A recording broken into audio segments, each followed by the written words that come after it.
안녕하십니까? 오늘 서울 동대문교회 형제 자매님들과 하나님의 말씀을 함께 나누게 되어 개인적으로는 큰 영광입니다. 오늘의 귀한 시간 속에서도 각자의 삶 가운데 하나님께서 우리에게 주시는 그 은혜의 삶과 일깨워 주신 삶을 좀 담아 보셨으면 좋겠습니다. 잠시 기도 드리겠습니다. 자비로우시고 은혜로우시고 사랑이 충만하신 하나님, 저희를 구원하여 주시고 하나님의 귀한 교환에 거할 수 있도록 은혜 베풀어 주심을 감사드립니다.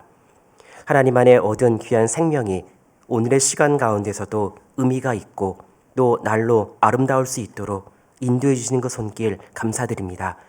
더욱더 귀한 것을 위해 마음을 쓰고 저희가 마음을 합하여 그 일을 이루기 위해서 전심전력할 수 있도록 도와주시기를 원합니다.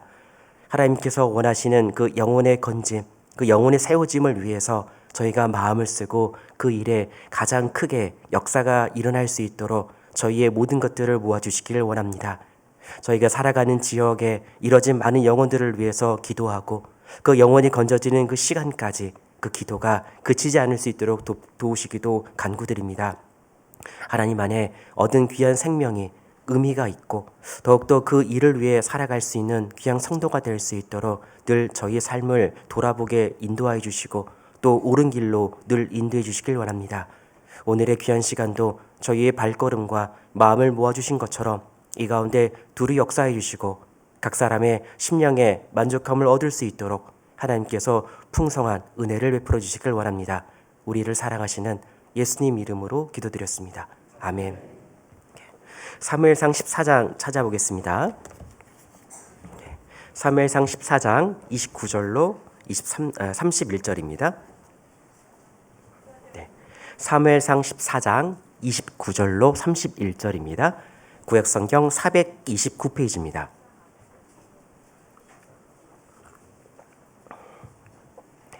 구약성경 429페이지 사무엘상 14장 29절로 31절 본문 말씀을 표시해 두시면 말씀을 들으시는데 도움이 되실 것 같습니다. 29절부터 보시겠습니다.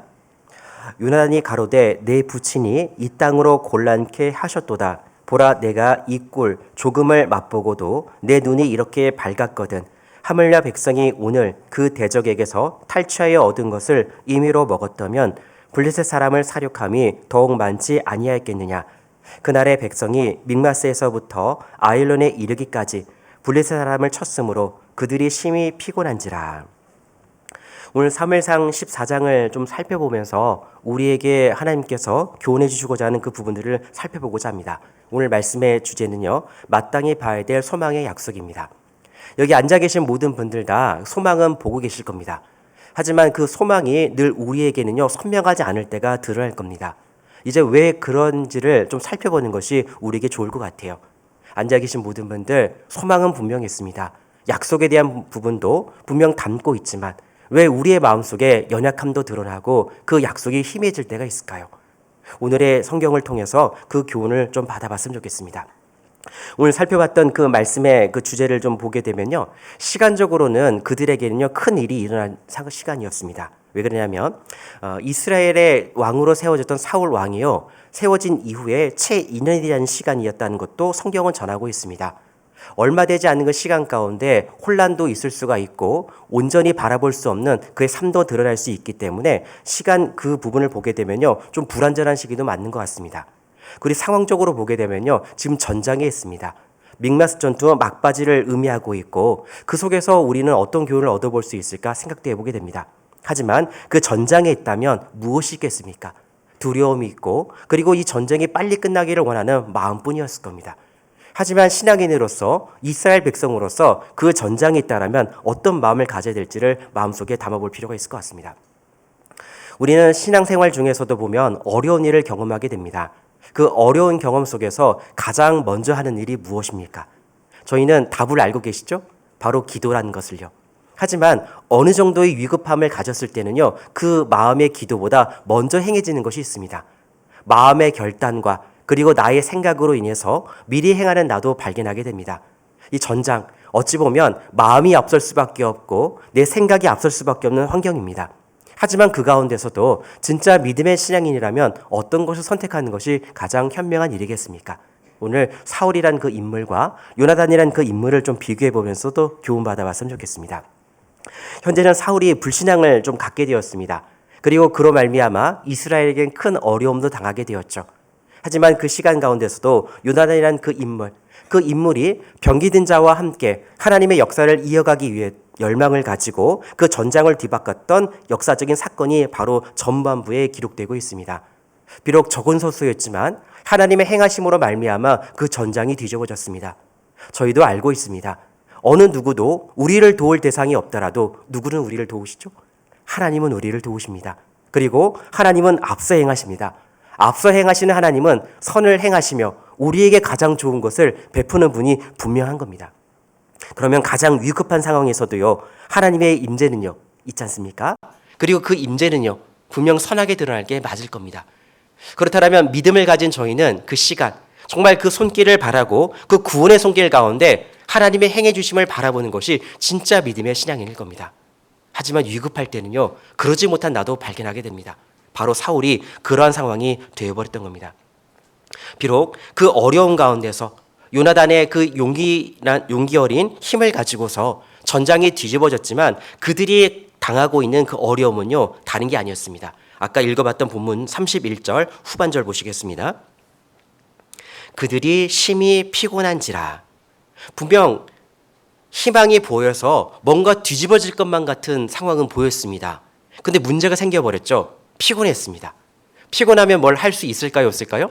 당연히 없겠죠. 하던 일도 손 놓고 싶을 거잖아요. 그럼 정말 중요한 일임에도 불구하고 피곤했다라면요, 그 일을 하기 힘든 상황에 놓여지는 겁니다. 하지만 다른 반대로 뒤집어 보겠습니다. 그 일을 만약 끝까지 수행했다라면 어떤 결과가 일어날까요? 하나님의 역사 가운데 큰 일이 일어날 것은 분명합니다. 하지만 그것을 감당하지 못했기 때문에 그 역사는 멈춰진다는 것도 우리에게 교훈하고 있습니다. 분명 우리는 소망을 갖고 있지만 그 소망이 사그러들어지고 소망이 끝난 것처럼 느껴질 그 시기, 어찌 보면 우리는 피곤하고 있다는 것을 말씀하고 있습니다. 그럼 피곤할 때 무엇을 해야 되겠습니까? 그 힘을 축적하고 그 일을 감당하기 위한 준비가 필요하다는 것도 말씀하고 있죠. 정말 소망을 갖고 있고 마땅히 봐야 될 소망 가운데 있다면 다른 게 아닙니다. 그 시기를 견딜 수 있는 힘도 우리에게 필요하다는 것을 이 가운데 말씀하고 있습니다. 사울은요, 옳지 못한 것을 선택함으로 말미암아 그 시기 속에 가장 좋은 것을 채워야 될 그 시기 속에 그러지 못했던 그의 모습을 드러내고 있습니다. 24절로 보시겠습니다. 24절에 이날에 이스라엘 백성이 피곤하였으니 이는 사울이 백성에게 맹세시켜 경계하여 이르기를 저녁 곧 내가 내 원수에게 보수하는 때까지 아무 식물이든지 먹는 사람은 저주를 받을지어다 하였음이라. 그러므로 백성이 식물을 맛보지 못하고. 사울은 분명 이스라엘 왕이어서 명령을 내릴 권위 있습니다. 하지만 그 권리는 누구로부터 온 걸까요? 하나님으로부터 온 거죠. 그러면 하나님의 전쟁 가운데 가져야 될 마음은 다른 게 아니었습니다. 내가 어떤 위치에 있는지, 이스라엘 백성이 하나님의 능력이, 그 영광이 어떻게 드러날 수 있게 될지 기대하며 그는 하나님의 뜻을 따라야 될 게 맞을 겁니다. 그런데 아까 24절에 있는 것처럼요, 어떤 이야기를 하고 있냐면 중반절에 저녁 곧 내가 내 원수에게 보수하는 때까지 이렇게 하고 있어요. 여기 내 원수라고 하고 있습니다. 하지만 블레셋은 누구의 원수죠? 하나님의 원수잖아요. 그러면요, 나의 원수로 받아들이는 건 좋습니다. 하지만요, 먼저 전제가 되는 것은 하나님의 원수란 걸로 알고 있어야 돼요. 단지 나의 마음에 원치 못해서, 그리고 나의 마음에 들지 못해서 그 대상에게 보복을 하는 건 아니잖아요. 그런데 사울은요, 그 마음을 그렇게 갖고 있는 겁니다. 왜 그러냐면 다른 게 아닙니다. 그 앞에 보시게 되면 저녁 곧이라 그랬습니다. 시간이란 건 누가 정하시는 걸까요? 하나님이 정하시죠. 그런데 전쟁의 시기를 누가 정하고 있습니까? 사울이 정하고 있어요. 결국 그 마음속에는요, 하나님의 전장, 그 가운데서 블레셋을 싸워 이기려는 끝까지의 목적보다도 내 마음의 답답함과 내가 당했던 그 일의 보복을 위해서만 살아가고 있는 사울의 모습을 이 가운데 드러내고 있습니다. 그리고 그 일을 하기 위해서 나만 혼자 있으면 안 되잖아요. 병사들도 필요합니다. 그런데 그 사람들에게 먹지도 못하게 하는 거예요. 맹세를 시켜서. 내가 원하고 있고 내가 바라고 있는 일이 중요한 거지 다른 것에는요 중요한 마음을 갖지 못하고 있어요. 내가 생명이 있어 중요한 만큼 그 병사들도 하나님 주신 생명이 있습니다. 하나님의 백성으로 살아갈 수 있는 권리가 있습니다. 그러다라면요 왕이 된 입장에서 무엇을 더 생각해야 되겠습니까? 그런데 나의 전쟁만을 기억하고 있고 나의 때만을 기억하고 있고 다른 사람들은요 어떤 형편에 처해든지요 관심이 없는 사울의 모습이 이 가운데 드러나고 있습니다. 저희도 신앙생활에 하다 보면요 마땅히 보지 못하는 그 시기를 경험할 수도 있습니다. 진짜 봐야 될 것을 보지 못할 때는요 이럴 수도 있는 거예요. 사울이란 그 인물, 왕이 될 만한 사람을 하나님이 세우셨습니다. 근데 그럼에도 불구하고 2년이라는 시간이 채 지나지 않은 시간 가운데 그의 마음속에 자리한 것은 다른 게 아니었습니다. 전장에 마음을 두고 있고 하나의 사실 가운데 너무 깊이 마음을 두고 있으니까 본질을 보지 못하는 그의 형태를 우리에게 드러내고 있습니다. 하지만 요나단은요 다른 마음을 담고 있습니다. 아까 읽어봤던 본문으로 넘어가 보겠습니다. 29절입니다. 29절에 요나단이 가로되 내 부친이 이 땅으로 곤란케 하셨도다. 보라 내가 이 꿀 조금을 맛보고도 내 눈이 이렇게 밝았거든. 하물며 백성이 오늘 그 대적에게서 탈취하여 얻은 것을 임의로 먹었다면 블레셋 사람을 사륙함이 더욱 많지 아니하겠느냐. 사울은 자신의 시기를 정해버리고 끝내버립니다. 하지만 요나단은요 정말 우리에게 채워지고 그것을 감당할 힘이 있었다라면 그 사륙함이 하나님의 전쟁 가운데 그 역사가 더 크게 일어나는 건 아니었겠냐 이런 얘기를 하는 거죠. 그 두 사람의 생각이 너무 다르지 않습니까? 하지만 두 사람을 좀 살펴보게 되면요 같은 가문의 사람입니다. 심지어 아버지와 아들이죠. 같은 시기를 살아가고 있고 같은 전장에 있습니다. 그럼에도 불구하고 다른 마음을 갖고 있습니다. 왜 그렇게 되었겠습니까? 그 마음 속에요 채웠던 것이 정말 달랐던 거죠. 우리도 교회 안에서 한 성령 안에서 한 은혜를 받고 오늘의 시간 동일한 은혜 가운데 살아가고 있습니다. 하지만요 그 시기를 살아가면서도 전혀 다른 마음을 가질 수 있다는 것을 우리에게 경계하고 있는 겁니다. 우리는 정말 늘 같은 말씀을 듣고 같이 교제를 나누며 늘 같은 마음이면 얼마나 좋을까요? 하지만 그러지 못하는 상황도 우리는 종종 발견하게 됩니다. 그 부분은요 우리에게 교훈을 주고 있습니다. 언제든지 우리의 마음속에 마땅히 볼 것을 보기 위한 힘이 있어야 되는데 힘을 기르지 않고 그 힘을 위해서 채우지 않는다라면 보지 못하는 것을 말씀하고 있습니다. 저희도 배고플 때는 어떠하십니까? 아무거나 막 먹게 되시죠. 근데 그럼 어느 정도 배가 고프지 않은 때는요 골라서 먹게 되어 있잖아요. 바로 그겁니다. 아무거나 먹게 될 때는 어떻게 되어 있을까요? 그때는 배부르죠? 드시고 나서는 어떠세요? 후회하시죠? 먹지 말 걸 드셨잖아요. 정말 우리에게 힘이 필요하다는 거 알고 마땅히 채워야 될 것을 알고 채운다라면요 후회란 건 없을 겁니다. 그리고 채움으로 말미암아 내가 감당할 힘이 되었다라는 것이 확인되어지니까요. 이제 그 힘으로 말미암아 가장 선한 일에 열심히 할 수 있다는 것도 우리에게 교훈하고 있습니다. 결국 우리에게 깨닫게 하시는 것이 있습니다. 연약한 마음을 갖고 있는 저희에게 부족한 것이 있기에 채워야 될 것이 있다고 말씀하는 거죠. 그럼 무엇을 채우냐 이겁니다. 세상의 것을 채울지 정말 하나님의 것을 채울지 내 마음의 원함을 갖고 채워야 된다는 것을 말씀하고 있습니다. 저희도 세상을 살아가다 보면요 정말 마음에 두고 있는 그 일들이 있을 겁니다. 그런데 그 일들이요 갑자기 내 앞에 기회가 왔을 때 반응하게 되어져 있어요. 예전부터 계속 여름 옷을 사고 싶었는데요 지나가다가 갑자기 세일이라는 단어가 탁 붙었습니다. 사고 싶습니까? 사기 싫습니까? 사고 싶잖아요. 왜요? 원하고 있었으니까. 근데 처음부터 사고 싶은 마음이 없습니다. 그럼 어떻게 되죠? 대부분 그냥 지나치게 되어 있습니다. 결국 마음에 원하는 것, 채우는 것이 상황이 만나질 때 반응하고 있다는 것을 말씀하는 거죠.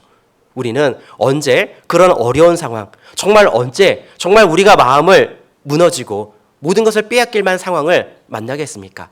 아직은 만나지 않더라도 충분히 우리가 준비되지 않는다라면 만약 그 시기를 만났을 때 정말 신앙이 무너져 버릴 수 있다는 것을 말씀하고 있는 겁니다. 여기 잠깐 잡아놓으시고요. 신명기 8장 한번 찾아보겠습니다. 신명기 8장 3절입니다. 8장 3절. 3절입니다.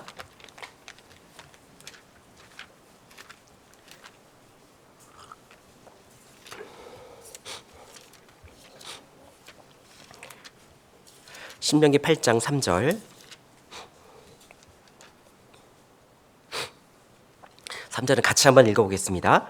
너를 낮추시며 너로 줄이게 하시며 또 너도 알지 못하며 내 열조도 알지 못하던 만나를 내게 먹이신 것은 사람이 떡으로만 사는 것이 아니요 여호와의 입에서 나오는 모든 말씀으로 사는 줄을 너로 알게 하려 하심이니라. 이스라엘 백성들은 광야를 걸어갔습니다. 광야를 걸어가면서 배고픔도 경험하게 되었습니다. 사실 하나님의 능력이라면 그들이 배고프지도 않고 건너갈 수도 있었을 거예요. 왜 그러냐면요, 4절에 답이 있습니다. 이 40년 동안에 내 의복이 헤어지지 아니하고 내 발이 부르지 아니하였느니라. 이제 성경을 읽어보면, 출애굽기도 읽어보면요, 그 어떤 내용을 좀 담고 있냐면 그들이 배가 고파서 그리고 물이 없어서 그거에 대한 원망이 있어요. 하지만요, 그들이 춥다 덥다라는 얘기가 없습니다. 그리고 그들이 옷이 없다, 그리고 신발이 없다 이런 얘기가 나오지 않아요. 왜 그랬을까요? 하나님은요, 일부의 것을요 헤어지지 않도록 그들에게 꼭 필요할 수 있도록 해 놓으시는 분이라는 것을 말씀하고 계셔요. 그럼 더 나가서요, 사실 그들이 먹지 않고도요 40년 동안도요 버틸 수 있도록 해줄 수 있는 것이 누굴까요? 하나님이실 겁니다. 그런데 왜 그들에게 만나를 먹이셨을까요? 그들이 갖고 왔던 그 식량이 다 떨어지고서 가나안 땅에 입성해서 첫 소산을 먹을 때까지 대략 40년의 기간 동안 그들이 먹었던 것은 만나였습니다. 먹으면서 무엇을 깨달아야 됐을까요? 먹으면서 그들은 어떤 마음을 가져야 되는 게 옳은 것이었겠습니까? 40년이라는 시간, 짧은 시간이 아닙니다. 긴 시간 동안 하나님은 그들에게 기회를 주고 있는 겁니다. 저희도 믿음 안에 살아갈 때 정말 내 마음이 원함이 되어졌을 때는 어떠하시죠? 말려도 하시잖아요. 하지만요, 내 마음에 원함이 안 돼 있으면요, 끌려갈 수밖에 없잖아요. 약속의 땅에서 살아가려면 끌려다녀서 될까요? 아닙니다. 주심에 대한 확신, 그 땅을 소유하고 지키려는 의지가 있어야 살아가는 의미가 되는 거예요. 그래서 하나님은 그들에게 주신 의미가 있는 겁니다. 이제 3절 중반절에 만나를 내게 먹이신 것은 사람이 떡으로만 사는 것이 아니요 여호와의 입에서 나오는 모든 말씀으로 사는 줄을 너로 알게 하려 하심이니라. 의미가 있는 겁니다. 왜 먹였냐 이거예요. 먹고 보니까요 힘이 났습니다. 그 광야 가운데 어느 누구도 그들을 도울 수가 없었는데 하루도 빠짐없이 늘 그들에게 채워졌던 양식의 의미를 생각해보라. 이 40년 동안 지나오면서 너희가 부족하지 아니하였고 부족하지 아니하였던 모든 것들이 하나님이 내려주신 그 모든 것이 너희에겐 전부였다, 이 얘기를 하는 거잖아요. 채워졌습니다. 그들은 힘이 생겼습니다. 힘이 있음으로 말미암아 그들은 약속의 땅을 밟게 되었습니다. 약속의 땅을 밟고서도요 하나님의 인도대로 살아가는 그 삶의 결국이 그들에게는 얼마나 행복하고 가장 아름다운 길인지를요 깨달을 필요가 있었던 거였습니다. 그래서 하나님은 다른 게 아니었어요. 만나를 먹인 거죠. 저희도 부모로서 살아가는 분들은 자녀를 키우셨죠. 그럼 자녀를 키우면서 어떻게 하셨습니까? 그냥 내버리셨습니까? 먹이셨습니까? 먹이셨죠. 왜 먹이셨습니까? 앞으로의 인생 가운데 잘 성장해서 잘 감당하기를 원하는 마음이 있었잖아요. 그런데 보겠습니다. 원하는 것만 먹였습니까? 원치 않은 것도 먹였습니까? 원치 않은 것들. 왜 먹이셨어요? 필요하니까요. 하나님은요 필요한다는 것을요 우리 부모도 내 자녀에게 무엇이 필요한지 아는 것처럼 아시는 거예요. 그 마음이 깨달아지지 않으면 어떻게 될까요? 그 전쟁을 감당할 수도 없을 거고 더 나아가서 그 땅을 유지하려는 마음도 없으면요 약속의 땅에서 언제든지 떠나버릴 수밖에 없거든요. 왜 우리는 믿음을 고수하고 계십니까? 오늘의 시간 더운 날씨에도 불구하고 정말 우리의 삶 가운데 여러 것들을 채울 수 있는 시간이 있음에도 불구하고 왜 이 자리에 앉아 계십니까? 이유가 있는 거죠. 하나님의 말씀의 양식이 우리의 마음에 얼마나 단지, 그리고 그 말씀으로 말미암아 내 삶이 지켜지고 있고 소망을 붙들 수 있다는 확신이 있다는 그 이야기를요 우리는 서스럼없이 하고 있습니다. 마음이 새겨진 게 있다는 걸 말씀하고 있습니다. 새겨졌기 때문에 그 시간 다른 유혹이 있더라도 이 자리에 앉아 계신 겁니다. 하지만 유혹이 더 강하다고 생각해 보겠습니다. 앉아있지 못할 겁니다. 하나님도요, 그걸 깨닫게 해주신 겁니다. 왜 우리 삶 가운데서도 늘 채워져야 될 필요성이 있었을까요? 만나를 보더라도요, 그들은 스스로 채워갔습니다. 걷기 위해서 걸어가야 되는 수고도 있고, 줍는 수고도 있고, 요리도 해 먹어야 되는 수고가 있어요. 하지만 부족함이 없는 것은 결과로 나타났습니다. 그 모든 일을 해나가기 위해서는요, 그 마음 안에 필요한 것이 있어요. 저 대상이 나에게 꼭 필요하다라는요, 확신이 있어야 됩니다. 그리고 더 나아가서 그 경험으로 말미암아 확고한 믿음이 생겼을 때 만나를 걷기 위해서 걸어가는 걸음도 부담스럽지 않고, 걷는 그 수고도 부담스럽지 않고, 또 요리하는 것도 부담스럽지 않다는 것을 말씀하고 있어요. 저희도 신앙생활 하시면서 모임 오고 말씀 듣는 게 부담스러우십니까? 아니시죠. 왜요? 나에게 얼마나 소중한지를 알게 되니까요. 하지만 부담스럽다는 마음이 생긴다는 건 다른 게 아닙니다. 내가요, 그거에 대한 가치를 못 느끼고 있다는 거예요. 온전한 소망이 우리에게 있습니다. 하나님의 약속으로 말미암아. 그런데 그 약속이 분명히 있음에도 불구하고 마음이 어두워지는 것을 경험하고 있죠. 하나님의 역사가 강하게 이루어지는 것만큼 사단의 역사도 강하게 이루어지고 있다는 것을요, 저희는 부인하면 안 되는 겁니다. 우리는 하나님의 온전한 존재를 믿고 있지 않습니까? 근데 자꾸 생각하지 않는 것이 있어요. 어떤 걸요? 사단의 존재를 자꾸 인식하지 않아요. 그 부분도 분명 우리 마음속에 담고 있어야 돼요. 언제든지 사단은 우리를 노력하려고 하고 있습니다. 온전한 신앙의 길에서 넘어지길 원하고 넘어질 만한 것들을 우리 신앙의 길 앞에 던져놓고 우리가 반응하기를 바라고 있는 그 마음을요, 우리는 알아야 될 거예요. 하지만 하나님의 마음 다른 게 아닙니다. 그 모든 것들을 이겨내기 위해 힘이 필요하니까 그 힘으로 말미암아 채워져서 그 모든 일을 감당하기를 원하는 하나님의 마음이 필요하다는 것을 말씀하고 있습니다. 우리 에베소서 6장 더 찾아보겠습니다. 에베소서 6장 12절입니다.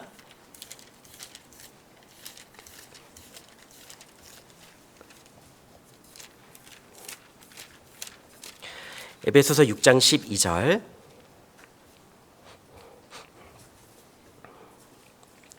신약성경 316페이지입니다. 신약성경 316페이지 에베소서 6장 12절입니다.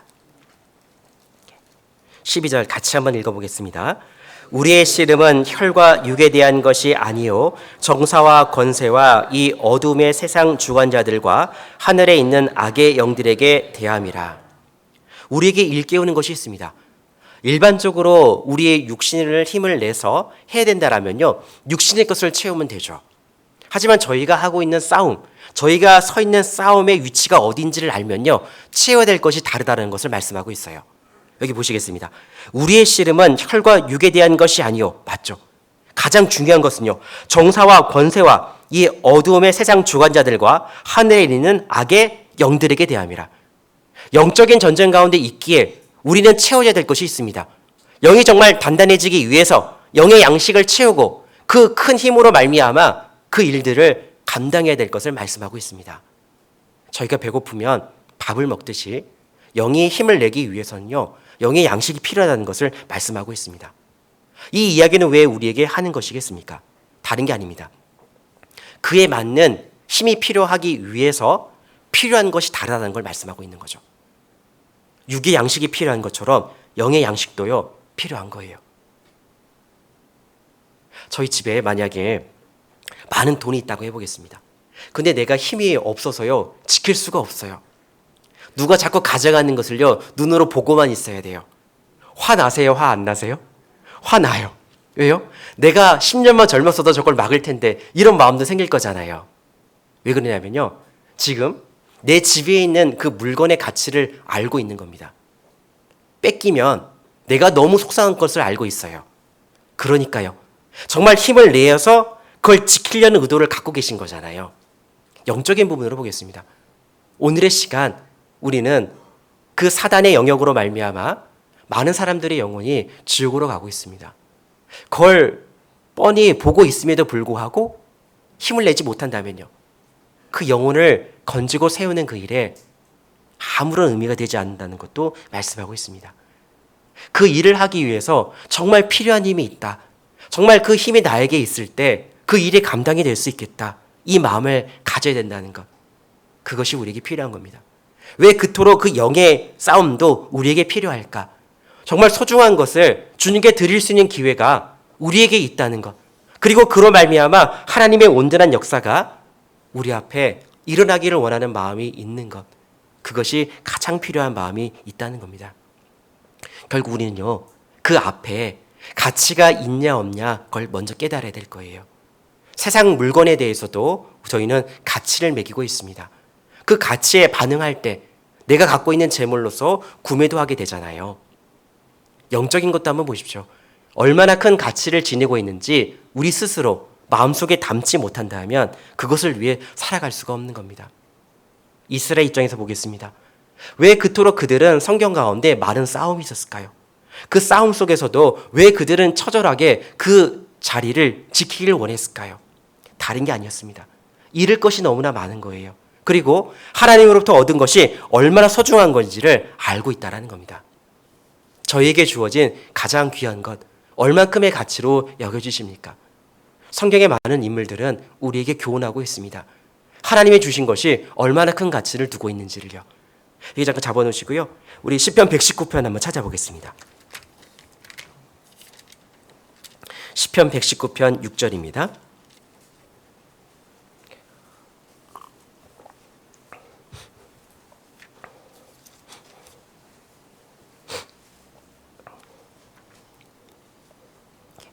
시편 119편 6절, 구약성경 890페이지입니다.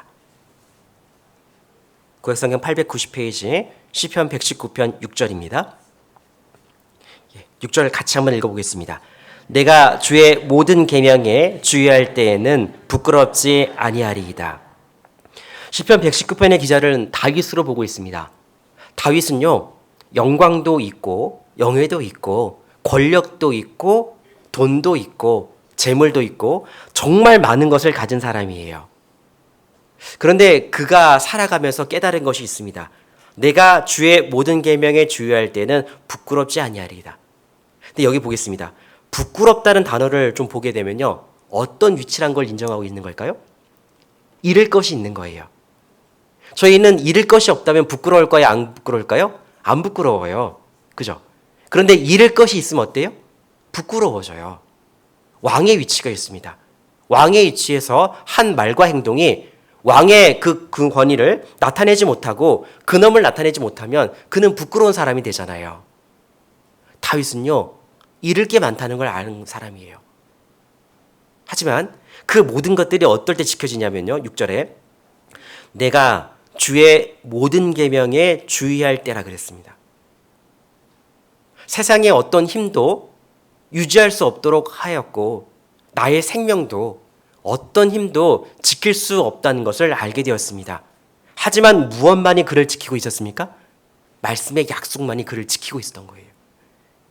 그러니까요, 정말 말씀의 약속으로 지켜주는 나라면 내가 정말 말씀의 법 앞에 어떤 마음을 담고 살아가야 될지를 정해 살아가 본 겁니다. 살아가 보니까요, 정말 주님의 계명에 주의할 때는요, 부끄럽지 않았다는 것이 그의 간증이 되었던 겁니다. 저희도 가끔 생활하면서 성도이고 구원받은 사람으로서 내야 될 말과 행동이 있죠. 근데 그러지 못할 때 어떤 마음 드셨어요? 부끄러웠잖아요. 왜 그런 마음이 드셨어요?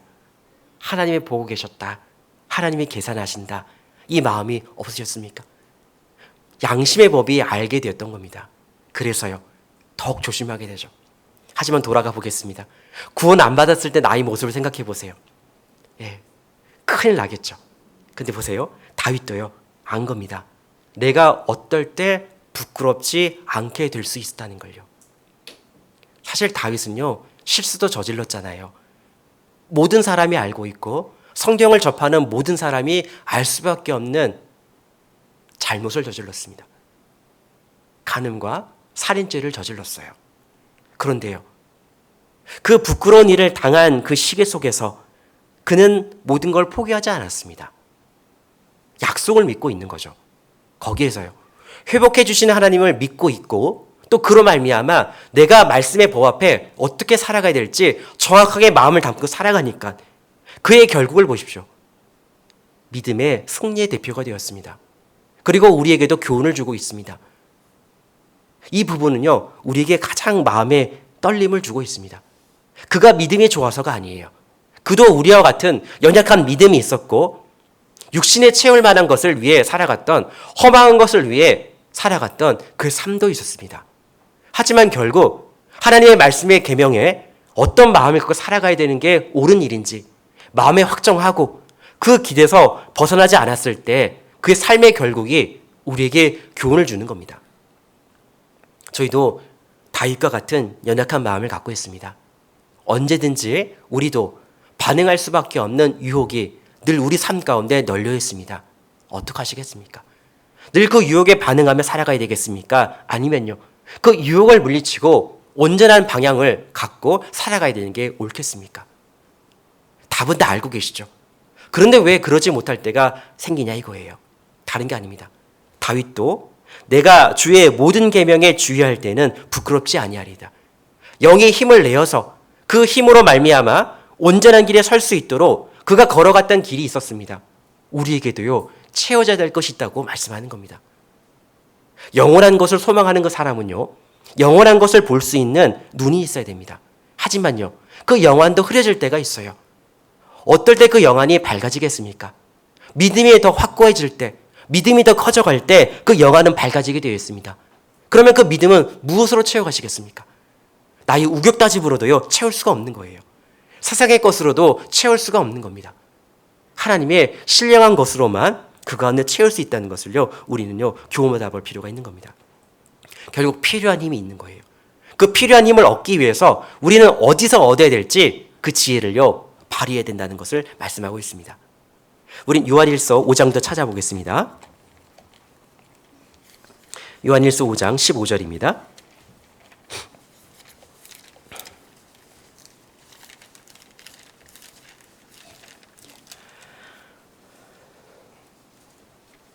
요한일서 5장 15절, 신약성경 393페이지입니다. 요한일서 5장 15절입니다. 요한일서 5장 15절, 신약성경 393페이지입니다. 15절 제가 읽어드리겠습니다. 우리가 무엇이든지 구하는 바를 들으시는 줄을 안즉 우리가 그에게 구한 것을 얻은 줄을 또한 아느니라. 여기 보니까요, 우리가 무엇이든지 구하는 바를 들으시는 줄을 안즉, 누가 들으시죠? 하나님이 들으셔요. 근데 하나님이 들으신다는 생각을 갖지 않으면 어떻게 될까요? 구하지 못하는 겁니다.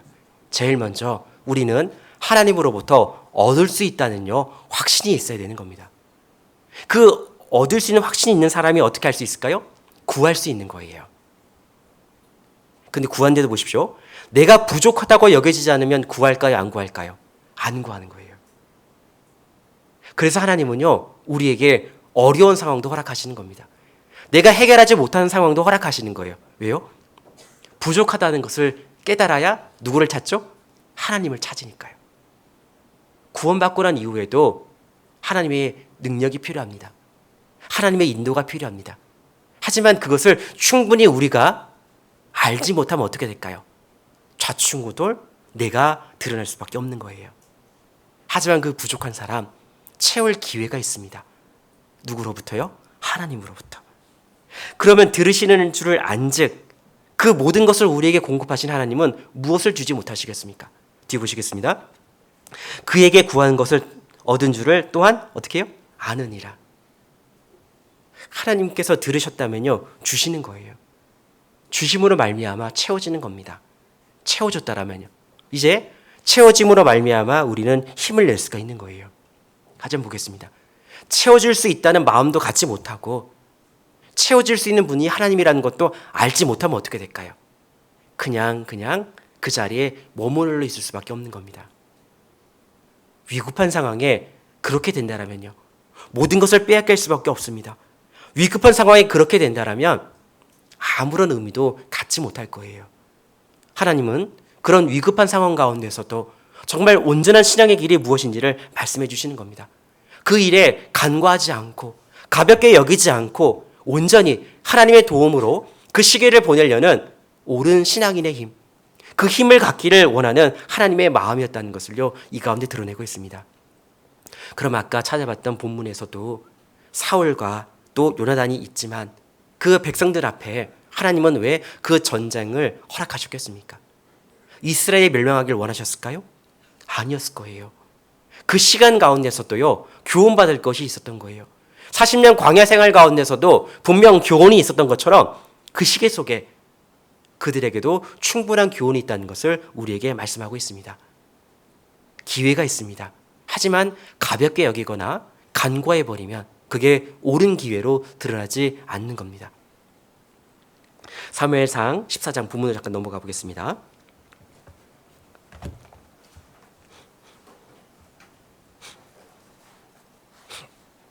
사무엘상 14장 25절로 26절 보시겠습니다.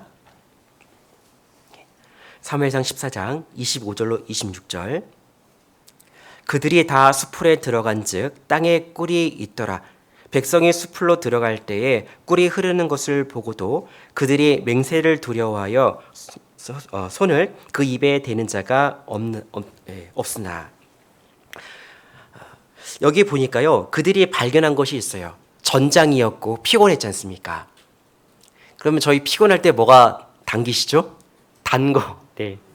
위험한 거 드시면 안 되고요. 단 거 드셔야 됩니다. 여기 보니까요, 분명 식물을 먹지 못했고 피곤했어요. 근데 그 눈 앞에 딱 보인 건 뭐가 있었죠? 꿀이 있었어요. 그들이 꿀을 만든 게 아니었죠. 꿀은 누가 만드신 거예요? 하나님이 만들어 놓으신 거죠. 그 당시에 팔레스타인 지방의 야생벌들은 높은 지대뿐만 아니라 바위 틈과 그리고 썩은 나무에서도 그 꿀을 모아놓는다 그래요. 그러면요, 지금은 수풀에 들어간즉 땅에 꿀이 있더라. 적은 겁니까? 많은 겁니까? 많은 거예요. 떨어질 만큼 많은 거예요. 이제 하나님이 준비해 놓으셨습니다. 그리고 정말 얻을 수 없는 그 환경 가운데서도 무의식적으로 들어갔던 그 수풀에서도 얻을 것이 있어요. 이게 어떤 의미일까요? 저희가 생각지도 못한 곳에서도 하나님의 도움이 있다는 걸 말씀하고 있습니다. 그리고 하나님의 공급은요, 사람이 할 수 없는 환경 가운데서도 할 수 있다는 것을 말씀하고 있어요. 분명 그들은 먹을 수 있는 권리가 있었어요. 하나님의 백성이고 하나님께서 준비하셨습니다. 그럼 충분히 먹어도 되는 것임에도 불구하고 문제가 생겨버렸죠. 무엇 때문에요? 사울의 맹세 때문에. 기회가 있었는데요, 먹지 못한 거예요. 손을 대는 사람이 없었던 겁니다. 피곤합니다. 먹을 것이 있어요. 근데 먹으면 안 돼요. 피곤이 가중되겠습니까? 해소가 되겠습니까? 가중이 될 거잖아요. 정말 그 큰 일을 할 수 있는 그 대상들도요, 피곤이 가중이 되어버리면 무엇을 할 수 있겠습니까? 하다가 멈춰버릴 수밖에 없는 일을 만나고 마는 겁니다. 신앙생활 가운데서도요, 분명 그걸 교훈하고 있죠. 사람의 맹세가 앞설 수는 없는 겁니다. 누구의 인도가 가장 필요한 걸까요? 하나님의 인도가 가장 필요한 겁니다. 그리고 가장 의미가 있는 거예요. 근데 여기에 보니까요, 그들이 맹세를 두려워하여 손을 그 입에 대는 자가 없으니라. 이제 그 손을 못 댐으로 말미암아 자꾸 뭘 보게 되냐면, 먹을 거를 볼 때마다 자꾸 마음이 움직여 버리는 거잖아요. 그러면 자꾸 마음이 움직여 버리니까 어떻게 되죠? 하나님의 역사에 동참하고 있음에도 불구하고 자꾸 딴 생각이 들어오는 것과 마찬가지인 겁니다. 그런데 그때요, 요나단은 그 꿀을 딱 먹어봤어요. 먹어보니까요, 어떻게 되었죠? 29절 보시겠습니다. 29절 중반절에 보라, 내가 이 꿀 조금을 맛보고도 내 눈이 이렇게 밝았거든. 눈이 딱 밝아버린 거예요. 다른 것에 마음을 두지 못하죠? 마땅히 본질을 볼 수 있는 눈이 밝아진 거예요. 하나님께서 준비해 놓으시는 그걸 경험하고 나니까요. 분명 채워져야만 그 일에 감당될 수 있다는 걸 알았다면 어떻게 했을까요? 채우면 되었을 거예요. 하지만요, 사울이란 그 인물이 자신의 감정을 내세우다 보니까 하나님의 역사에 그 일을 막아버리는 일도 했다는 것을 우리에게 말씀하고 있습니다. 요나단이요, 눈이 밝아졌습니다. 마땅히 볼 것을 보게 되었습니다. 저도 처음 구원받았을 때 어떠셨습니까? 못 보던 걸 보게 되셨죠. 영원한 것을 보게 되었고 내 영혼이 천국에 들어갈 수 있다는 확신도 얻게 되었고 후에는요. 나와 함께하는 가족들에게도 그걸 전하고 싶은 마음도 생겼지 않습니까? 근데 처음에 가졌던 그 열망이 너무나 컸을 겁니다. 하지만 그 열망이 지금도 유지되고 계십니까? 어찌 보면 우리는 연약한 마음 속에 그냥 시간을 보낼 수도 있었을 겁니다. 억지로 그 시간을 허비하지는 않았을 겁니다. 하지만요, 채워지지 않았기 때문에 풍성이 채워지지 않다 보니까요, 자꾸 멀어졌던 것을 우리에게 말씀하고 있습니다. 여기 앉아 계신 분들, 어찌 보면 나와 관련된 모든 사람, 천국에 못 가는 것, 생각만 해도 어떠세요? 아찔하시잖아요. 하지만 왜 우리는 그 힘을 낼 수 없을 때도 있을까요? 피곤하다는 것, 나에게 힘이 필요하다는 것을요, 늘 잊어버릴 때가 있는 거예요. 이 정도 수준 속에서 살아가면 괜찮겠지. 그냥 하나님이 해주시겠지. 이런 안일한 마음이 우리에게 나타날 때가 있습니다. 하나님이 하실 일과 우리가 해야 될 일은요, 명확하게 나눠져 있어요. 신명기 29장 찾아보겠습니다. 신명기 29장 29절입니다.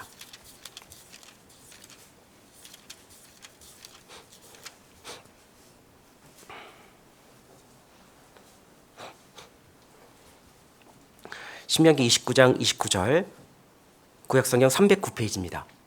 구약성 309페이지 신명기 29장 29절입니다. 29절 같이 읽어보겠습니다. 오묘한 일은 우리 하나님 여호와께 속하였거니와 나타난 일은 영구히 우리와 우리 자손에게 속하였나니 이는 우리로 이 율법의 모든 말씀을 행하게 하심이니라. 두 가지가 있죠. 오묘한 일이 있고 나타난 일이 있어요. 오묘한 일은요, 우리가 해석이 되지 않는 일입니다. 그 일은 누구에게 속해졌다고요? 하나님에게. 그럼 하나님께 속해져 있다면 우리가 풀려고 하면 될까요, 안 될까요? 안 된다는 거예요. 영역이 다른 겁니다. 하지만요, 나타난 일은 율법의 계시 속에서 알 수 있는 그 나타난 일들은 우리와 우리 자손에게 속하였나니 우리가 해야 될 걸요, 이스라엘 백성이 알았던 거예요. 하나님의 영역과 사람의 영역이 따로 있어서 마땅히 보여지는 그 일이라면 우리는 그 말씀대로 29절 후반절에 뭐라고 했죠? 이 율법의 모든 말씀을 행하게 하십니다.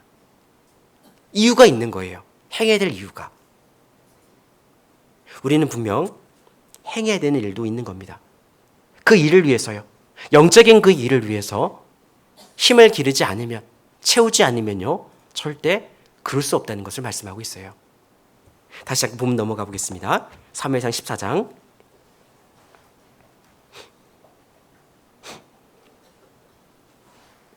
14장 30절입니다. 30절에 하물며 백성이 오늘 그 대적에게서 탈취하여 얻은 것을 임의로 먹었다면 블레셋 사람을 사륙함이 더욱 많지 아니하였겠느냐. 31절 같이 읽어보겠습니다. 그날에 백성이 믹마스에서부터 아엘론에 이르기까지 블레셋 사람을 쳤으므로 그들이 심히 피곤한지라. 보통 보면 손을 놔버린 경우가 많잖아요. 근데 여기 보면요, 믹마스에서부터 아엘론에 이르기까지라고 했습니다. 근데 이 거리를 계산해 보니까 약 25km에서 30km 정도가 된대요. 근데 배고픈데요, 간 거예요. 마음은 한 거예요?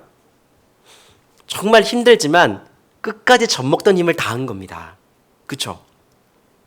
하다가 멈추려는 의도를요, 갖지는 않았을 거예요. 하지만 그 정도까지밖에 안 된다는 거예요. 사람을 쳤으므로라고밖에 안 됐잖아요. 블레셋을 물리쳤다는 그 부분이 크게 나타나지 않았어요. 일부러 블레셋 사람을 쳤다라는 얘기까지만 있어요. 분명 큰 일을 감당할 수 있는 그들에게도 채워지는 것이 있었다라면 더 큰 하나님의 역사가 일어나지 않겠습니까? 우리는 마땅히 그걸 채워야 될 겁니다. 하나님의 큰 역사를 위해서 우리는 마음을 두고 그 일을 정말 지금도 마음을 다하고 그 길을 가고 있지만 더욱더 채워져서 그 일에 감당이 되어져서 우리 대적이 우리 앞에서 멸망하는 그 광경을요, 명확하게 목도해야 될 거예요. 일반적으로 물리침으로 끝나면 안 되는 겁니다. 그 역사의 그 일을 완수하기 위해서 우리는 채워져야만 하고 그 일을 감당해야 될 것을 말씀하고 있습니다. 영안이 흐려지지 않아야 마땅히 볼 것을 볼 수 있습니다. 그래야 행할 마음도 생기고 마음에 생겨야 채울 의지도 생기는 겁니다. 그 의지가 생겨야 그 일에 마음을 다할 수 있고 그 결국은 하나님께 영광이 될 수 있다는 것을 이 가운데 말씀하고 있습니다. 그래서 성경의 많은 인물들이요, 우리에게 교훈을 주고 있는 부분도 많은 것 같아요. 창세기 13장에 보면 우리가 잘 알고 있는 롯이라는 인물이 있습니다. 그 롯이라는 인물은요, 뭘 보게 되었죠? 요단들을 바라보고 어디까지 내려갔어요? 소돔까지 내려가 버렸잖아요. 처음에는요, 작은 것 같았어요. 하지만 방향이 다르게 되어져 있으니까요. 어때요? 점점 그렇게 될 수밖에 없었죠. 영안이 흐려졌기 때문에요, 소돔성에 들어갈 수밖에 없었어요. 정말 영안이 밝아졌다라면 누구를 따라가야 될까요? 나의 재산을 줄이고 나의 것을 줄이더라도 삼촌을 따라가야 되잖아요. 그 믿음의 자리, 거기 따라가야 되는 거 아니겠습니까? 하지만 유전들을 바라봤습니다. 그리고 민수기 13장이죠. 자, 읽기 쉽습니다. 창세기 13장도 그러고 민수기 13장도 그래요. 민수기 13장에는요, 12 정탐이 등장합니다. 근데 그 정탐 중에서도 보게 되면 10명과 2명이 나눠지죠. 2명의 이름은 저희가 잘 알고 있으시죠? 누구시죠? 여호수아와 갈렙. 나머지 10명의 정탐꾼입니다. 그런데 그들을 삶에 보게 되면 10명, 과반수가 육신의 것을 보고 두려워한 결과만 회고하고 있습니다. 분명 그들은 같은 시기를 살아가고 있고 같은 수고를 감당했습니다. 40일 동안 다녀오는 길을 갔습니다. 그럼 생각해 보겠습니다. 40일 동안 가면서 40일치 음식을 준비해서 갔을까요? 일부만 가져갔을까요? 40일치 음식을 가져갈 수는 없을 거예요. 그러잖아요. 가면서 정탐이기 때문에 몸을 숨겨야 됐고 숨어서 봐야 되기 때문에 그걸 들고 갈 수는 없을 거예요. 그렇다면요, 가나안 땅에 들어갔을 때 그 실과를 막 봤을 거예요? 안 봤을 거예요?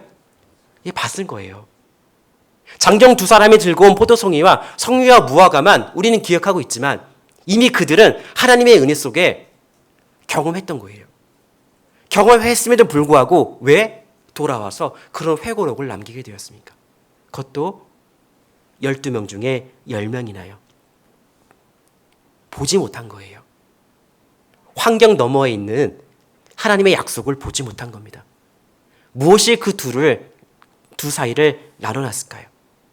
신령한 것을 보느냐, 보지 못하냐, 그것이 바로 시작이었던 겁니다. 신령한 것을 보기 위해서 그 힘이 우리 안에 길러져야 될 겁니다. 세상을 살아가며 더더욱더 우리가 신령한 것을 마음에 두지 못하고 살아간다면 우리의 결국은 육체로 끝나버릴 수밖에 없다는 것을 경고하시는 겁니다. 우리가 알고 있는 믿음이 있습니다. 믿음은 무엇이겠습니까? 보이는 것을 믿는 것이 믿음이겠습니까? 보이지 않는 것을 믿는 것이 믿음이겠습니까? 당연하죠. 다 알고 계십니다. 그런데 왜 제가 이 얘기를 드리겠습니까? 알면서도 그 약속을 바라보지 못하는 우리가 될 수 있다는 걸 말씀드리는 겁니다. 분명 우리는 공감하고 있습니다. 알면서도 그러지 못하는 것. 분명 온전한 하나님의 약속이 있고 오늘의 시간 가운데서 지켜주는 하나님의 약속이 있더라도 다른 번잡함이 그 약속을 희미하게 만들어버리고 우리에게 다가오는 그 유혹이 약속을 잊어버리도록 한다는 것을 하나님은요, 우리에게 경계하시는 겁니다. 우리가 영안이 밝아져야 돼요. 영안이 밝아져서 마땅히 볼 것을 봐야 된다는 것을 말씀하고 있습니다. 신명기 34장도 찾아보겠습니다. 신명기 34장 7절입니다.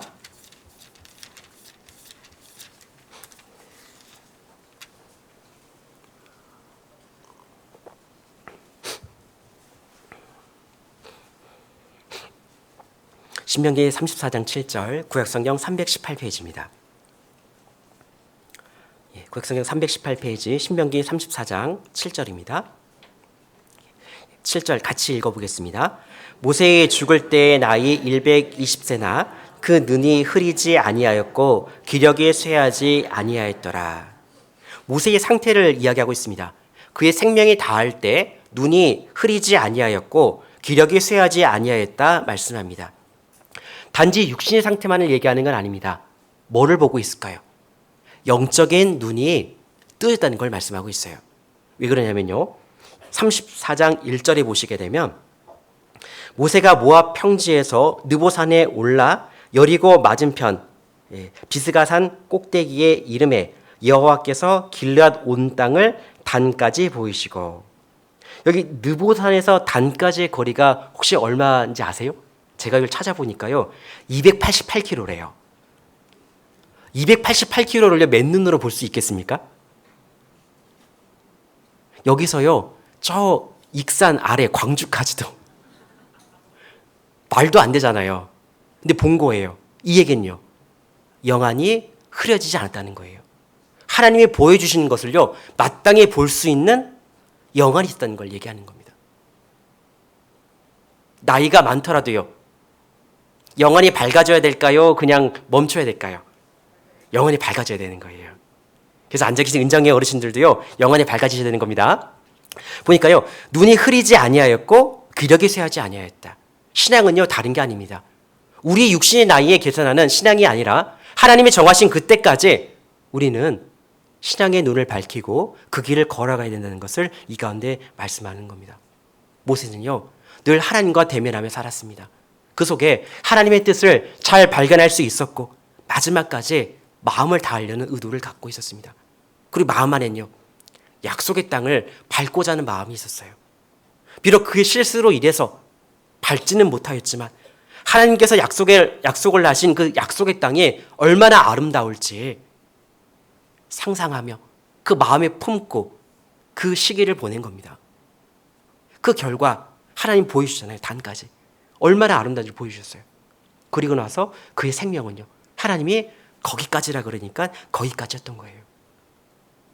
그 시기까지, 그 인생의 마지막 시간까지 영의 눈이 흐리지 않았던 그 모세를 보며 우리는 그 시기까지 정말 영의 눈이 흐리지 않아야 된다는 우리의 삶이 되어야 된다는 것을 교훈하고 있습니다. 마지막까지 늘 하나님과 대면하는 삶, 더 나아가서 하나님과 동행하면서 늘 하나님의 일에 고난을 함께하고 그 고난에 동참했던 그 삶의 결국이요, 영안이 흐려지지 않았다라는 그 모세의 증언으로 끝나게 되는 겁니다. 그래서 우리에게 필요한 것이 있습니다. 늘 하나님과의 대면이요, 있어야 됩니다. 그 두 번째는요, 하나님과 동행이란 길을 걸어가야 됩니다. 동행은요, 같이 가는 거죠.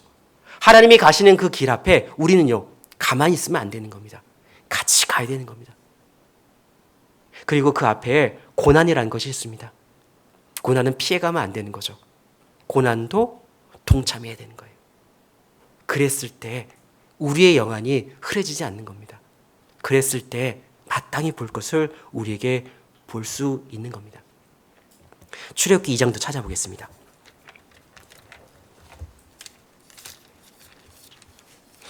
출애굽기 2장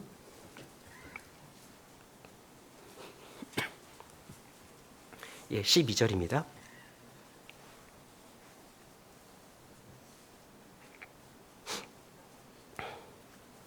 출애굽기 2장 12절.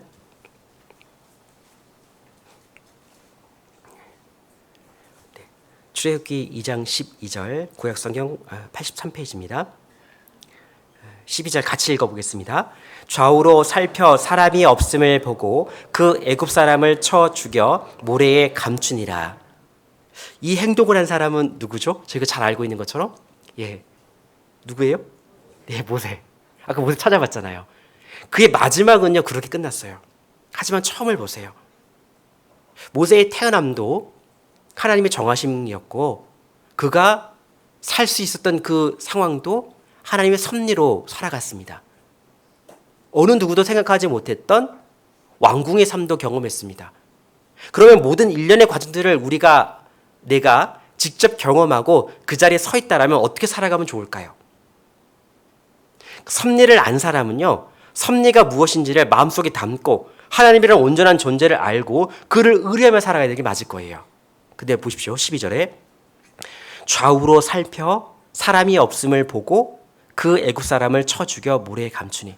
어디만 살폈어요? 좌우. 원래 어디를 살펴야 되죠? 위를요. 위에 누가 계시죠? 하나님이 계시잖아요.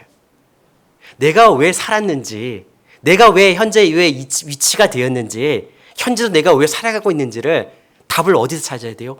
위에서 찾으면 되는 겁니다.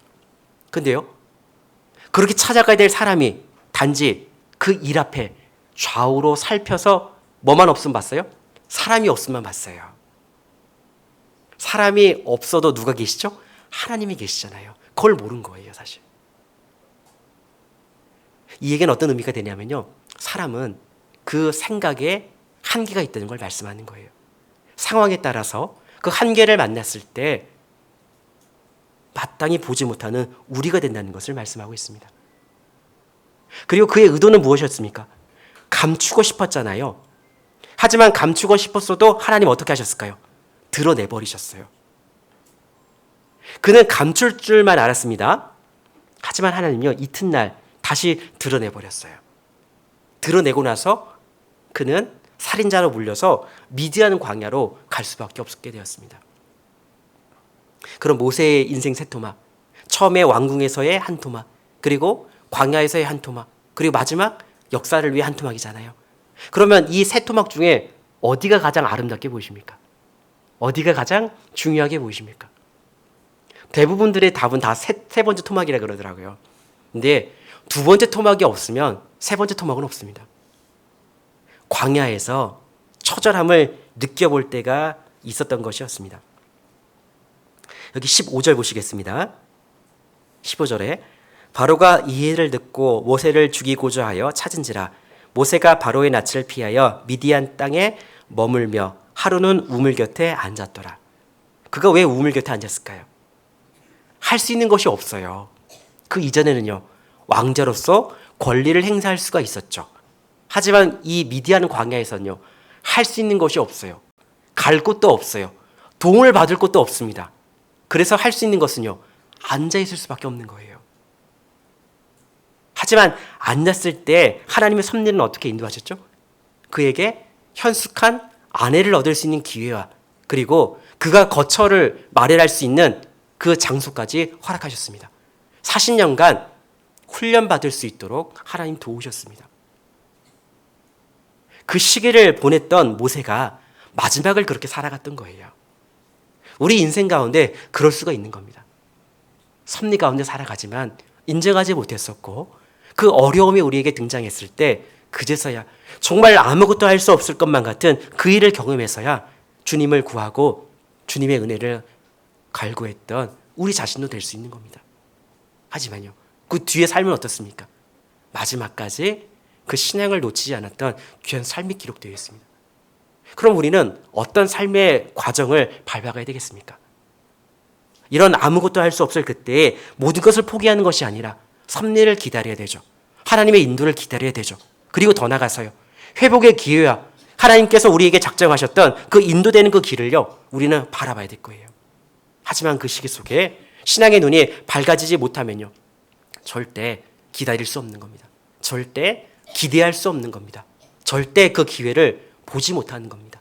절대 그 기회가 보이지 않아서 잡지 못하는 겁니다. 하나님은 그 기회를 잡기를 원하실까요? 아니면 그 기회조차 무시하기를 원하실까요? 잡기를 원하십니다. 그렇다면요, 잡기를 원하시는 하나님의 마음이라면 우리를 회복시키고 가장 큰 길로 인도하실 게 맞을 거거든요. 마태복음 12장 한번 찾아보겠습니다.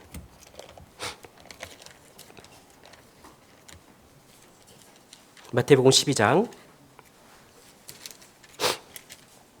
13절입니다.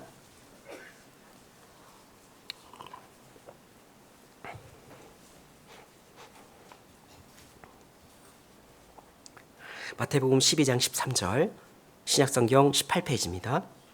마태복음 12장 13절 같이 한번 읽어보겠습니다.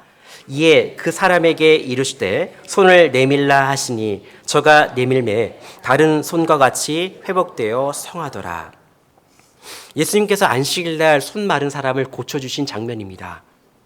그런데 여기에 보면요, 이해되지 않는 장면이 좀 등장합니다. 손 마른 사람에게 손을 내밀라 그래요. 손 마른 사람이 손 내미는 게 쉬운 일일까요? 어려운 일일까요? 예수님 앞에 있습니다. 예수님을 누가 둘러싸고 있죠? 사람들이.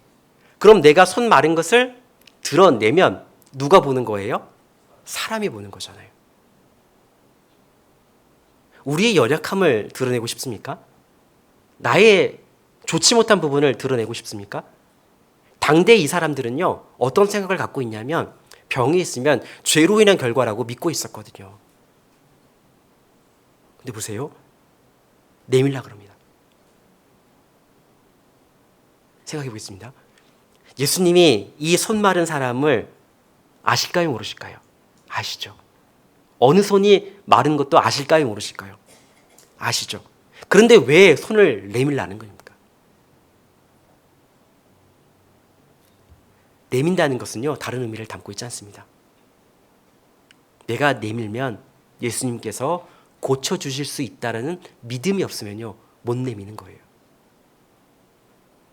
사람들의 시선만 의식하면 어떻게 될까요? 못 내미는 겁니다. 근데요, 진짜 앞에 계신 분이 누구인지를 인정하고 고쳐줄 수 있다는 확신이 있을 때 내밀 수가 있죠. 보겠습니다. 13절 중반절에 내밀라 하시니 저가 내밀매. 중간에 고민해요, 안 해요? 안 했습니다.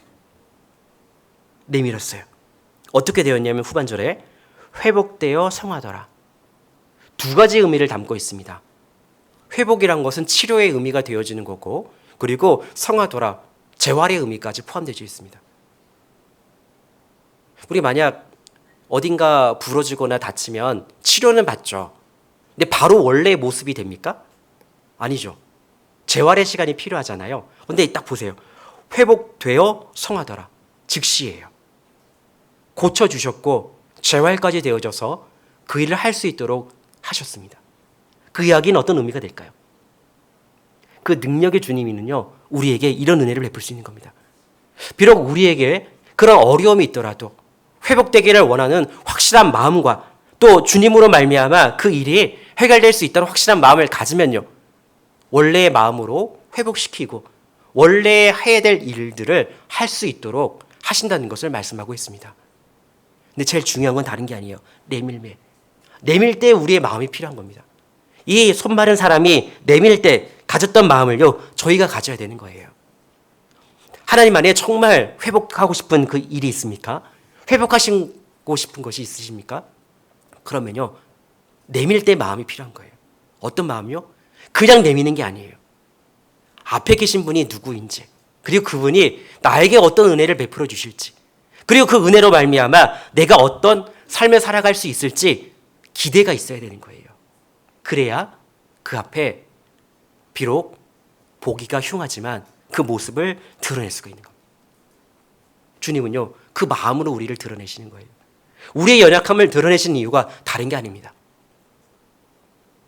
일반적으로 우리의 마음을 아프게 하고 그걸로 끝나는 것이 아니고요, 고쳐주고 싶은 거예요. 진짜 그 믿음 있는 사람에게 그 능력을 행하기를 원하고 그 믿음 있는 사람에게 역사를 함께 할 수 있는 동참의 기회를 주기 위해서 그 일들을 해나가시는 겁니다. 하나님은 오늘의 시간 우리를 일깨워 주시고 계십니다. 정말 마음의 원함을 갖고 살아가는 그 사람들에게 기회를 주시고 또 기회뿐만 아니라 기대를 갖고 있다는 것도 잃어버리면 안 되시는 거예요. 보통 보면 기회를 준다라고 할 때요, 그냥 그래 너 한번 해봐 이렇게 정도만 생각하시잖아요. 한번 보겠습니다. 기회를 주더라도 기대가 안 되면 어떻게 될까요? 의미가 없죠. 하지만 기회를 주는데 기대를 하면요, 다른 거예요. 그 부분은요. 주님은 기회뿐만 아니라 기대를 하고 계신 겁니다. 저희 각자에게. 기대를 하고 있는 마음이라면 하나님 어떤 마음이시겠습니까? 참 좋은 마음이고 우리에게 필요한 마음이 될 게 맞을 겁니다. 왜냐하면요, 기대라는 것 안에 어떤 의미도 포함되고 있냐면요, 위로가 포함되어 있는 거예요. 비록 이전은 실수했더라도 이번은 잘할 수 있을 거란 기대가 있으니까요, 그 이전의 삶이 보상이 되는 거거든요. 이전의 마음이 보상이 되는 겁니다. 비록 실수함이 있더라도 다음번에는 실수를 만회할 만한 그런 일들을 감당해야 할 것이 맞기 때문에 하나님의 마음에서는요, 그 마음까지 다 포함되어 있는 겁니다. 기회란 단어 안에 기대가 있고 위로가 있습니다. 왜 다시 우리에게 그런 기회를 주십니까? 오늘 하루를 살아갈 힘을 왜 주십니까? 다른 게 아닙니다. 오늘 하루의 삶 가운데서도 우리에게 기대를 하고 계시고 그 기대 속에 위로를 해주시고 계십니다. 그 위로를 말미암아 충분히 그 일 앞에 의미가 있는 삶이 될 수 있도록 오늘의 시간 우리를 이끌고 있다는 것을 말씀하고 있습니다. 늘 우리는 구원받고 나서 살아가고 있지만 연약한 마음을 갖고 있습니다. 하지만 그 연약한 마음을 단단하게 할 수 있는 기회도 있고 그리고 도구도 있습니다. 그러하다라면요, 그 기회와 도구를 잘 활용해야 되는 겁니다. 다른 것은 필요 없습니다. 단지 주님만이 우리를 회복시키십니다. 주님만이 우리에게 큰 능력을 베풀어 주십니다. 이제 우리는 영안이 밝아지면요, 다른 것보다도 보일 수 있는 게 너무나 많을 거예요. 만약 벽을 뛰어넘는 투시력이 있다. 얼마나 좋을까요? 여기 강당에 앉아서 뭘 다 보겠어요? 네, 사방을 다 볼 거잖아요. 그만큼의 능력이 있다면 얼마나 좋을까요? 신앙으로 좀 비교를 해보게 되면 이제 영안이 띄어지고 영안이 점점 밝아지면요, 볼 수 있는 장면들이 많아져요. 앞으로도 볼 수 있는 것이 있고요, 뒤로도 볼 수 있는 것이 있고, 그리고 위로 아래로 볼 수 있는 것들이 너무나 많습니다. 그럼 뒤로 돌아가면서 한번 보겠습니다. 구원받고 나서 쭉 생활해 오셨습니다. 이 뒤를 돌아보면 어떤 마음이 드십니까? 구원받은 게 잘 된 거예요? 안 된 거예요? 잘 된 거죠. 왜 그럴까요? 살아와 보니까 험악한 세상, 교회 안에 살아갔던 것이 얼마나 다행이었는지, 교회 안에 보호를 받으며 살아가는 것이 얼마나 다행인지를 알게 되는 거예요. 하지만 보십시오. 정말 영안이 밝아지지 않은 상태에 뒤를 돌아보면 어떻게 될까요? 중간에 안 좋은 일도 있었습니다. 내가 괜히 교회를 나와갖고 이런 마음이 들 거잖아요. 하지만요, 그 속에 숨겨져 있는 하나님의 본심을 알게 되니까요, 오해가 풀리는 겁니다. 앞을 바라보게 되면요, 사실 인생의 앞 보이세요? 안 보이세요? 안 보이죠. 하지만 뭐는 명확합니까? 천국은 명확하잖아요. 그리스도의 재림은 명확하잖아요. 영안이 밝아지면 밝아질수록요, 그게 보이는 겁니다. 주님의 재림을 기다리는 마음을요, 알게 되는 겁니다. 앞을 보더라도, 뒤를 보더라도, 그리고 또 위를 보면 어떻게 될까요? 위로 올라가면 올라갈수록 세상은 작아질까요? 커질까요? 작아지게 되어져 있잖아요. 주님과 늘 마음을 함께하기 위해 늘 마음을 주님과 함께하면요, 세상이 작아져 보이는 겁니다. 작아져 보인 상태에서 아래를 내려다보면요, 아무것도 아닌 게 확인되는 거예요. 그리고 어때요? 점점 더 좋은 쪽을 바라보게 되죠. 영원한 상급을 위해서, 그리고 정말 내세를 바라볼 수 있는 그런 눈이 되는 겁니다. 그 우리에게는요, 모든 것들이 하나님으로 말미암아 온전하게 되어져 가고 있다는 것을요, 확인될 수 있는 기회가 되는 겁니다. 신앙의 눈이 밝아져야 바로 그것이 보일 수 있을 겁니다. 이제 우리는 그 마음을 담고 지내야 될 겁니다. 하지만 이제까지 살아오면서도 흔들렸던 것처럼 흔들릴 경우도 올 겁니다. 하지만 우리가 마음에 좀 더 다독여야 될 부분이 있을 것 같습니다. 시편 147편 찾아보겠습니다.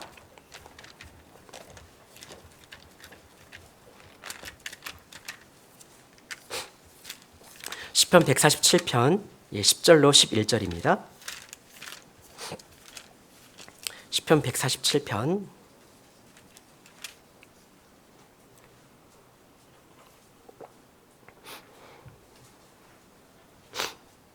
147편 10절로 11절입니다.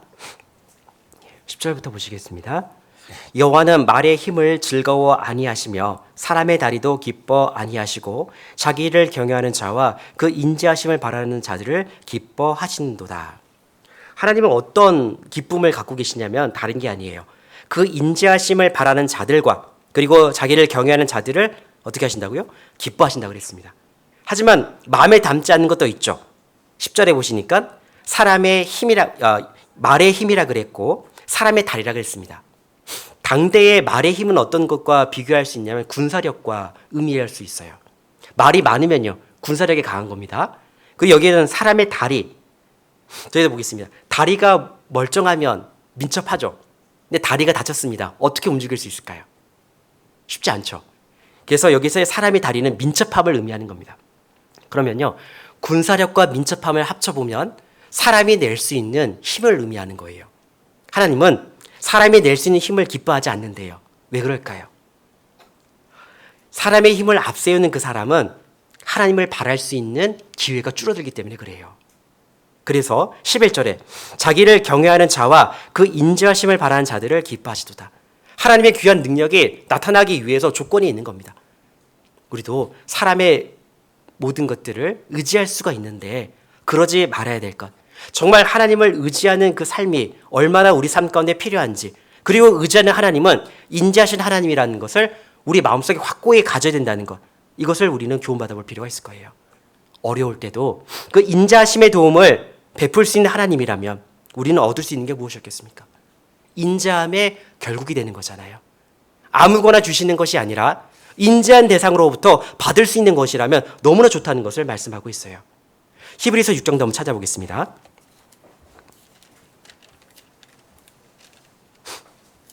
히브리서 6장 10절입니다. 히브리서 6장 10절.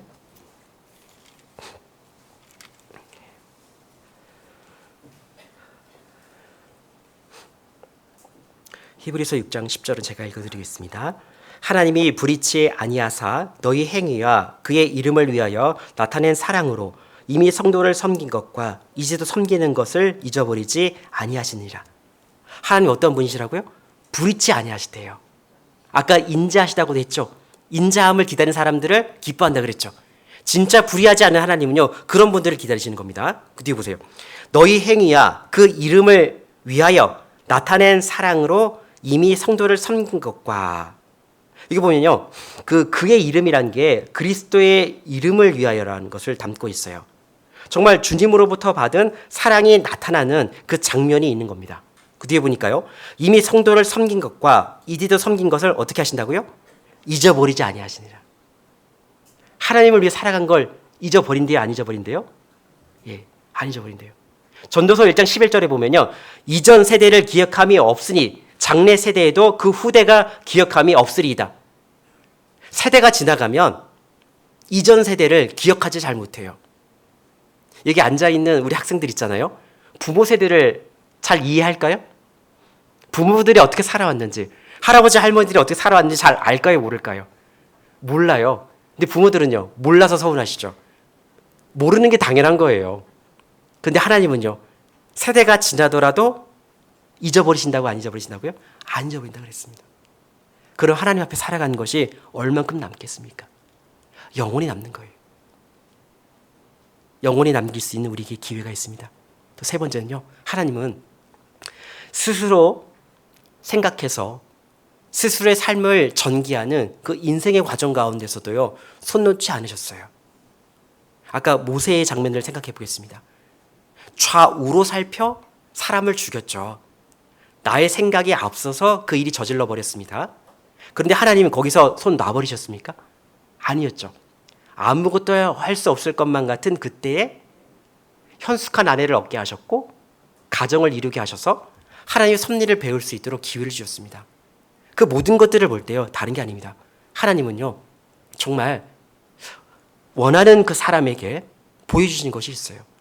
비록 실수로 인해서 인생을 스스로 개척해 나가려는 그 사람 앞에서도 손 놓지 않음을 보이심으로 말미암아 하나님은요, 그 대상에게도 어떤 마음이 가져져야 될지를 말씀하는 겁니다.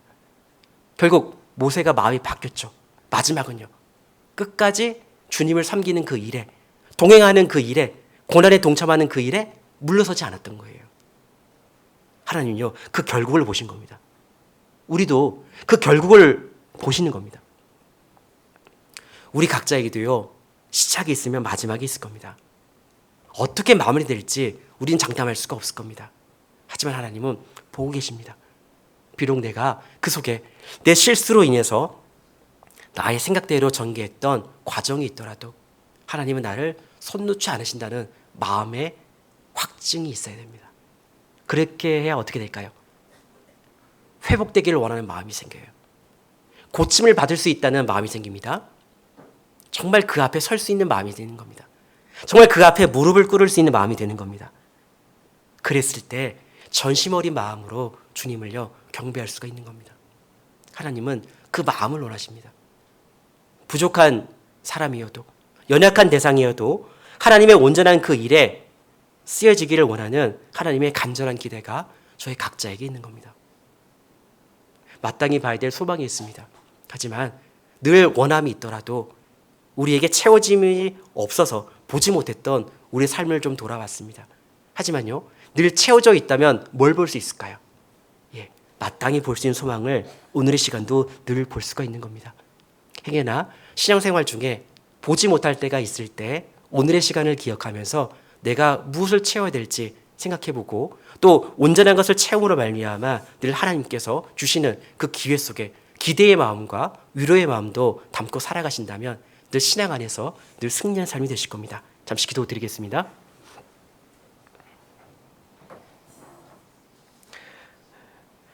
은혜와 사랑이 충만하신 우리 주 아버지 하나님, 오늘의 귀한 시간도 저희의 마음을 일깨워 주셨고 하나님의 전심을 알 수 있도록 도와주신 것 감사드립니다. 신앙생활 해나가면서 마땅히 좋은 것 그리고 훌륭한 것, 아름다운 것을 위해 살아가는 우리의 삶이 되어져야 되지만 연약한 마음이 늘 가로막고 있다는 것도 알게 됩니다. 하지만 하나님께서 그것을 일깨워 주심으로 말미암아 채워야 될 것이 있고 그 채움으로 말미암아 능히 감당할 수 있다는 것도 알려주셨습니다. 신앙의 홀로서기, 그 어려움의 길을 걸어가고 있는 저희들에게도 늘 그 은혜를 베풀어 주시고 하나님의 손길을 바라볼 수 있는 삶이 되어져서 그 인도하시는 그 길로 늘 나갈 수 있도록 도와주시길 원합니다. 그 일에 가장 소중하고 중요한 영혼을 건지고 세우는 그 일에 마음을 다하고 또 그 일로 말미암아 늘 주님을 찬양하고 주님께 영광 될 수 있는 길이 될 수 있도록 도와주시길 원합니다. 오늘 참여하신 모든 분들 한 분 한 분 하나님께서 돌아봐 주시고 그 인생의 어려움들, 익히 아쉬움에 하나님께서 선으로 풀어주시길 원합니다. 또 그로 말미암아 얻어지는 은혜가 우리에게 얼마나 감사한지 교회를 사랑하고 또 성도를 사랑하고 주님을 사랑하는 귀한 마음을 갖고 오늘의 시간 혹여 이해되지 않는 그 일이더라도 주님의 영광을 위해서 해야 되는 일이라면 저희가 적극적으로 동참하고 그 일의 결국을 하나님께서 목도시켜 주시길 원합니다. 그 일을 위해서 저희의 마음을 모아주시고 온전한 신앙인의 길에 설 수 있도록 늘 붙들어 주시길 원합니다. 우리를 사랑하시는 예수님 이름으로 기도드렸습니다. 아멘.